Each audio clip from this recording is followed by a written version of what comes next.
Asriel Hermansyah akan lanjut S2 politik karena ingin jadi anggota DPR. Asriel Hermansyah akan lanjutkan pendidikan ke jenjang S2 politik. Asriel Hermansyah ke depan ingin jadi anggota DPR RI, mengikuti jejak orang tuanya, Anang Hermansyah dan Krisdayanti yang pernah berkantor di Senayan, Jakarta.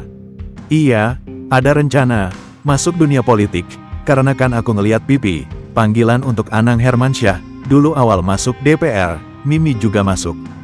Jadi aku ingin belajar sih, biar tahu di dalamnya, ujar Asriel dikutip dari YouTube Trans TV Official, Selasa, tanggal 9 Juli tahun 2024. Usai menamatkan pendidikan sarjana, Asriel pun bakal langsung melanjutkan kuliah jenjang S2.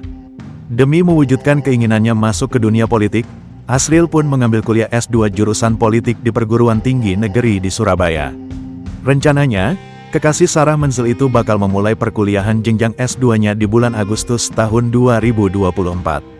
Bulan depan lanjut S2 di Unair di Surabaya, kata Asriel Hermansyah dikutip dari YouTube Intens Investigasi, Minggu, tanggal 14 Juli tahun 2024. Di kesempatan lain, Krisdayanti pun mengaku mendukung penuh keputusan Asriel untuk melanjutkan kuliah S2 jurusan politik. Untuk ke jenjang berikutnya, dia mau ambil subjek yang lain yaitu politik di Unair.